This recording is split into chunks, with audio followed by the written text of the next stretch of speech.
Hello दोस्तों, आज था हमारा ट्रेडिंग का डे नंबर 14 और जैसा कि आप देख रहे हैं मैंने आज 1480 रुपीज़ का प्रॉफिट किया है। आपको जैसे दिख रहा है मैंने यहाँ पे 4 कॉल्स लिए जिसमें 19,500 का सी एक मैंने बाय किया था जिसमें 1005 रुपीज़ का प्रॉफिट हुआ।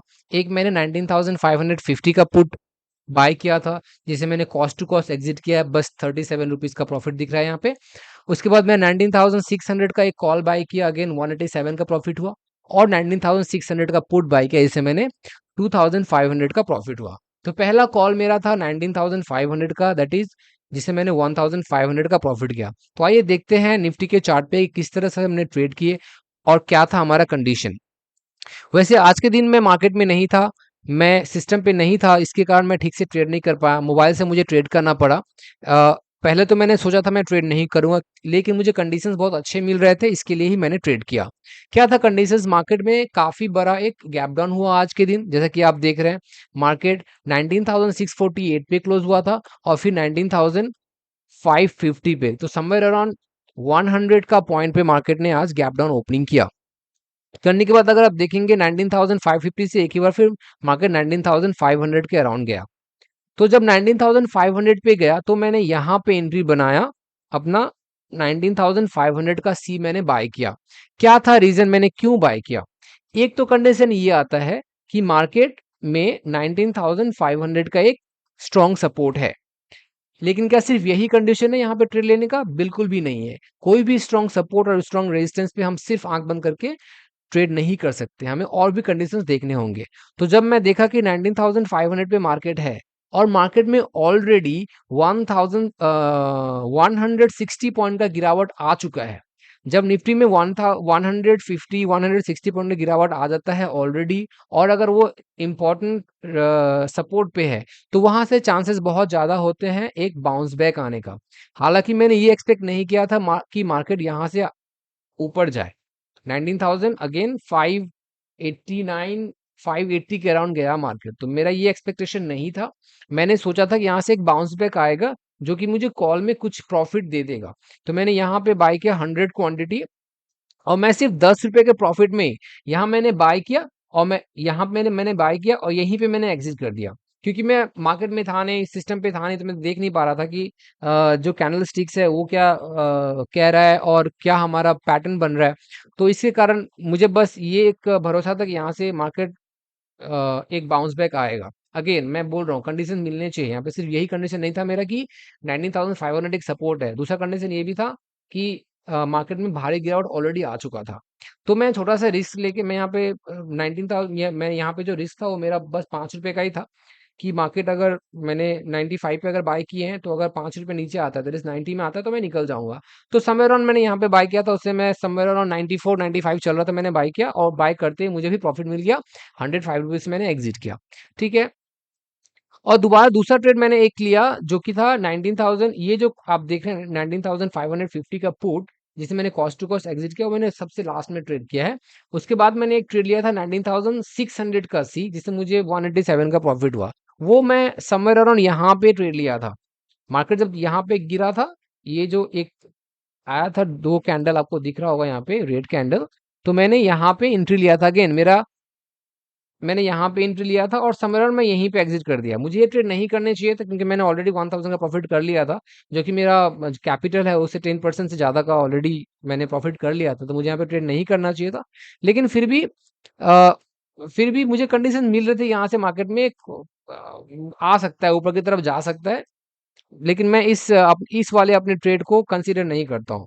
लेकिन मेरा कंडीशन ये मेरा मेरा जो साइकोलॉजी ये था कि मार्केट में ये रेड कैंडल आया है, अब रेड कैंडल आते ही लोग क्या करेंगे, यहाँ पे पुट में एंट्री बनाएंगे, क्योंकि मार्केट में एक तो गिरावट आया इतना, फिर मार्केट ऊपर की तरफ गया और मार्केट में दो दो रेड कैंडल आ गया है, तो यहाँ पे लोग पुट की साइड जाएंगे। अब इन लोगों का एसएल के लिए मार्केट ऊपर जाएगा, यही था मेरा कंडीशन बस, कि इन लोगों का एसएल खाने के लिए मार्केट यहाँ से ऊपर जाएगा। हालांकि मेरा ओवरऑल कंडीशन यही था, मतलब ओवरऑल मेरा रीडिंग ये था कि मार्केट यहाँ से गिरने का पॉसिबिलिटीज बनता है। अगेन मैं सिर्फ पॉसिबिलिटीज की बात कर रहा हूँ, कंफर्मेशन मैं बताऊंगा कंफर्मेशन कैसे हम समझते हैं कि मार्केट यहाँ कहाँ से उठे कहाँ से गिरे। तो खैर मैंने यहाँ पे एंट्री किया, एंट्री करते ही मैं मुश्किल से 30 सेकंड रहा होगा ट्रेड में। आज के जो मैंने तीन चार ट्रेड किए, चारों ट्रेड में, तीन ट्रेड में मुश्किल से 30 से 40 सेकंड ही मैं ट्रेड में रहा हूँ, क्योंकि मैं सिस्टम पे नहीं था, मैं बाहर था, इसके लिए मैं ट्रेड में नहीं रहा, मैं निकल गया था। तो यहाँ से मैंने कुछ रुपए प्रॉफिट किए, समवेयर अराउंड 250 का, सॉरी ये 187 का, और मैं यहाँ से निकल गया। अब एक मैंने पुट में एंट्री लिया था, वो था 19,600 का पुट। वो मैंने एंट्री लिया था, बताता हूँ आपको, वो मैंने एंट्री लिया था इस जगह पे, इस जगह पे वो मैं एंट्री लिया था, ठीक है।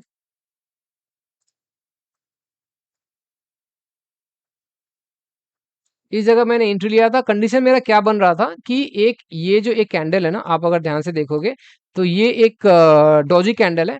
डॉजी कैंडल के बाद एक तो ये भी कंफर्मेशन था कि मार्केट में क्या हुआ, 19,580 के बाद एक रिजेक्शन आया, और रिजेक्शन के बाद यहाँ पे रेड कैंडल का फॉर्मेशन आप देख रहे हैं। तो ये जो ग्रीन कैंडल दिख रहा है ना, ये पहले रेड कैंडल फॉर्मेशन दिख रहा था। तो क्या हुआ, लोग यहाँ पे पुट में एंट्री बहुत सारे लोग किए होंगे, और इनका एसएल खाने के लिए ही मार्केट यहाँ से ऊपर गया। ये मुझे कब समझ में आया कि ये एक ब्रेकआउट नहीं है, ये एक ट्रेंड बना सकता है, ट्रेंड लाइन रिजेक्शन का, जो कि नीचे तरफ आएगा जब यहाँ पे दो दो कैंडल बने डॉजी का। हालांकि मैं इसी कैंडल पे कंफर्म था, मैं उसे मार्केट देखा नहीं, मैंने देखा इस कैंडल पे। मतलब ये अगर ये एक ही कैंडल बनता यहाँ पे ना, तो भी मैं यहाँ पे पुट की साइड में एंट्री लेता, ठीक है। लेकिन मार्केट में क्या हुआ, मैं जब देखा मार्केट, तो उस समय दूसरा एक डॉजी कैंडल बन बन चुका था ऑलरेडी, तो मैंने यहाँ पे एंट्री ली है। लेकिन क्योंकि मैं नहीं हूँ मार्केट में, मैं पूरा दिन का ट्रेंड नहीं देख पा रहा था, इसीलिए मैं बस एक कैंडल पे ही ट्रेड लिया, ये डॉजी कैंडल पे, और मैंने यहाँ पे 250 का प्रॉफिट किया। मैंने सिर्फ एक क्वांटिटी लिया था, दिस 50 क्वांटिटी मैंने लिया था, 5 रुपए का प्रॉफिट हुआ, मैं लिया, और जैसे कि मैंने बोला 30-35 सेकंड में ही मैं ट्रेड करके निकल गया। तो जब मैं घर आया, घर आने के बाद मैंने जब सिस्टम खोला तो उस समय करीब 2:25 बज रहे थे, और मैं उस समय इस जगह पे था, कैंडल का फॉर्मेशन ऐसा कुछ हो रहा था, मैं यहाँ पे था। तो मेरा कंडीशन था कि मैं यहाँ पे कॉल के साइड में जाऊंगा, एक बड़ा क्वांटिटी 100 क्वांटिटी के साथ मैं कॉल के साइड में जाऊंगा। कंडीशन क्या थे, कंडीशन थे कि मार्केट इसके ऊपर, ये जो ट्रेंड लाइन बन रहा है ना, इसके ऊपर मार्केट रिजेक्शन का, इसके ऊपर मार्केट क्लोजिंग दे। लेकिन ये क्लोजिंग जो है, आपको ध्यान से देखेंगे, एकदम एज टू एज है, मैं इसको कंसीडर नहीं करता हूँ। लेकिन उसके बाद एक ग्रीन कैंडल आया, तो मुझे लगा यहाँ से मार्केट ऊपर जा सकता है, बट अगेन मेरा कंडीशन है कि मैं यहीं से नहीं ले लूंगा, इसको नीचे आना पड़ेगा, नीचे आके फिर जब दोबारा ऊपर जाए, तो मैं, जब दोबारा ये ट्रेंड लाइन के पास सपोर्ट बनाए, जो रिजेक्शन लाइन है सपोर्ट बनाए, तब जाके मैं यहाँ पे ट्रेड लेता। लेकिन क्या किया मार्केट ने क्या किया, मार्केट ने यहाँ पे दोबारा, अगर आप देखेंगे तो एक डॉजी कैंडल का फॉर्मेशन दिया, दोबारा एक मार्केट ने लोगों को ऊपर कॉल की साइड में एंट्री करवाया होगा, और दोबारा एक डॉजी कैंडल का एंट्री जो फॉर्मेशन किया। तो यहाँ पे मुझे एक बात और लगा कि यहाँ पे मुझे पुट की साइड में एंट्री करना चाहिए, क्योंकि यहाँ एक डॉजी कैंडल बन रहा है, एक रिजेक्शन लाइन पे डॉजी कैंडल बनता है अगर, तो पॉसिबिलिटीज बहुत ज्यादा होता है कि मार्केट वहां से गिरे। तो मैंने एक ट्रेड लिया, और मैंने वहां पे अपना शॉर्ट पोजीशन इस तरह से लगाया। मैंने ये किया था, और मेरा जो क्लोजिंग था वो इसके ऊपर था। ये कैंडल दिख रहा है आपको, इस कैंडल के क्लोजिंग के ऊपर मैंने अपना एसएल रखा था। लेकिन क्या हुआ, जैसे ही मैं यहाँ पे एंट्री किया, यहाँ पे मैंने एंट्री किया, 50 क्वांटिटी ही मैंने बाय किया था, ये वाला 19,550 का पुट मैंने बाय किया था, वो मैंने बाय किया था 96 पे बाय किया था यहाँ पे। लेकिन बाय करते ही ना मार्केट ऊपर गया, और फिर वो 96 से चला गया सीधा 90, यानी 300 रुपए का मुझे लॉस दिख रहा था मेरे एक क्वांटिटी पे। मैं ऑलरेडी 1400 रुपए का प्रॉफिट कर चुका था, फिर मुझे 300 रुपए का लॉस दिख रहा था। लेकिन मार्केट जब ना यहाँ पे था, मुझे फिर भी कन्विक्शन था कि मार्केट नीचे की तरफ गिरेगा, मार्केट इससे ऊपर क्लोजिंग देता तो मैं निकल जाता हैप्पीली, लेकिन मार्केट नीचे गिरेगा ये मेरा कन्विक्शन था। लेकिन क्या हुआ, जब प्राइस गिर रहा था ना, जब यहाँ पे मार्केट आया, तो भी मार्केट में ना मुझे कॉस्ट टू कॉस्ट नहीं दिख रहे थे। मतलब हिसाब से क्या होना चाहिए था कि इस जगह पे मैंने एंट्री अगर लिया है 96 पे, तो समवेयर अराउंड यहीं पे 95 96 का प्राइस होना चाहिए था। लेकिन क्या हुआ, यहाँ पे आने के बाद भी मार्केट में 93 92 ही प्राइस चल रहा था, राइट। तो यहाँ पे जो था कुछ देर ही में, मतलब ऐसा 1 मिनट के अंदर ही प्रीमियम काफी डिके हो रहे थे। तो इसके लिए ना मुझे कन्विक्शन, मुझे थोड़ा डाउट हुआ।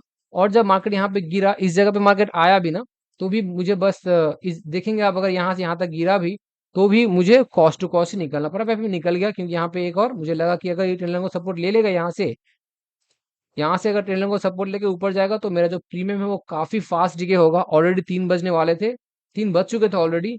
तो फिर वो बहुत बड़ा रिस्क हो जाता और मैंने जो सारा प्रॉफिट किया था आज के दिन, वो सारा प्रॉफिट ही मेरा चला जाता। तो मैंने इसके लिए यहाँ पे कॉस्ट टू कॉस्ट मैंने एग्जिट कर दिया।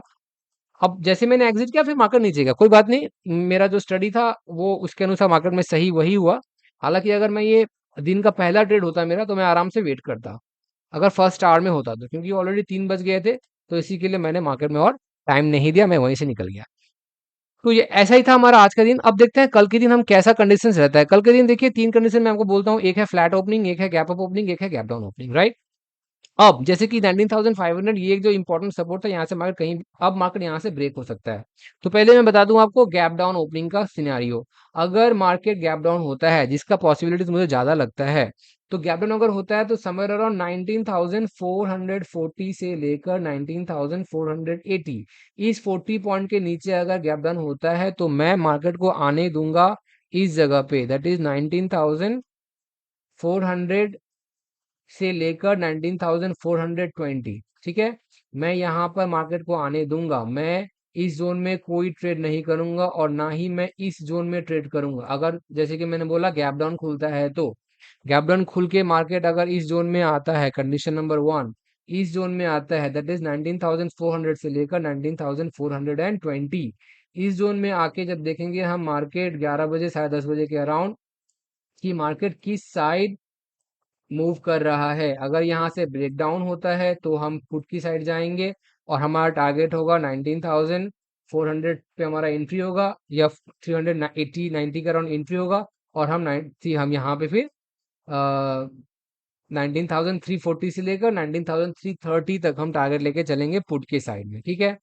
ये कंडीशन है। दूसरा कंडीशन ये है कि मार्केट अगर यहाँ से ऊपर निकलता है, अगर मैं बार बार बोलता हूँ, वो कंडीशन सिर्फ ये नहीं कि एक बार गिर जाए, गिर के मार्केट ऊपर जाए फिर गिरे तो हमारा कंफर्मेशन मिलेगा, तब हम एंट्री करेंगे। पुट के साइड में, कॉल के साइड में भी 19,420 के ऊपर अगर नीचे गिर के 19,420 के अराउंड मार्केट रहे और ऊपर जाके फिर ऊपर जाए, इस तरह से ऊपर जाके नीचे के फिर ऊपर जाए, तो हम समवेयर अराउंड यहाँ पे एंट्री लेंगे। एसएलईसी का रहेगा हमारा, और टारगेट हम रख लेंगे 19,480 से लेकर 19,500 के बीच में। ये हमारा अगर गैप डाउन होता है। तो अगर फ्लैट ओपनिंग होता है तो बहुत अच्छा रहेगा। फ्लैट ओपनिंग में हम देखेंगे कि अगर फ्लैट ओपनिंग होता है तो चांसेस मैं बता देता हूँ आपको कि पुट के साइड में ज्यादा हो सकते हैं।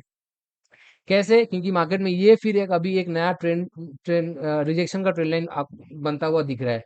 तो मार्केट समझ रहा हूँ, अगर यहाँ पे अगर खुलता है तो मैं देखूंगा कि ये ट्रेंड लाइन के ऊपर क्लोजिंग देता है कि नहीं देता है। अगर क्लोजिंग देगा तो फिर हम देखेंगे कॉल के साइड में, और हमारा टारगेट रहेगा 19,580 के अराउंड। अगर मार्केट इस ट्रेंड लाइन के नीचे ही ट्रेड करता है तो हम भी पुट के साइड में लेंगे और टारगेट हमारा आ जाएगा फिर 19,400 के अराउंड। ओके, ये रहेगा हमारा फ्लैट ओपनिंग में। गैप अप ओपनिंग में हम कंडीशंस है, फिर गैप अप ओपनिंग में हमें देखना पड़ेगा कि मार्केट इस जोन में कैसे प्ले आउट करता है। जैसे कि मार्केट अभी 500 पे है, अगर मार्केट गैप अप ओपनिंग होता है तो 530 से आप पकड़ के चलिए 560 के अराउंड, राइट।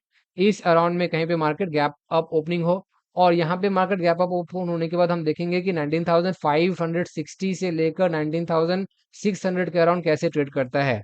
अगर ट्रेड करके यहाँ से मार्केट ऊपर की तरफ जाए कंफर्मेशन देके, तो हम ऊपर की तरफ ट्रेड करेंगे, जिसमें हमारा 19,660 का हमारा टारगेट होगा पहला, और दूसरा 19,680 का टारगेट होगा, राइट। अगर मार्केट यहाँ से 19,550 से नीचे की तरफ गिरता हुआ हमें दिखे, तो फिर हम आराम से यहाँ पे 19,500 पहला टारगेट रहेगा, दूसरा टारगेट रह जाएगा 19,440 का। ठीक है, तो इस तरह से हम ट्रेड करने वाले हैं कल के दिन। होपफुली आपको समझ में आया हो यहाँ पे कुछ किस तरह से हमने ट्रेड किए, क्या रहेगा हमारा कल का कंडीशंस, वो आपको समझ में आया होगा। Without conditions, without proper analysis हम ट्रेड करने वाले नहीं है। जस्ट प्राइस को देख के कि प्राइस बढ़ रहा है, प्राइस कम रहा है, इस हिसाब से हम ट्रेड नहीं करेंगे।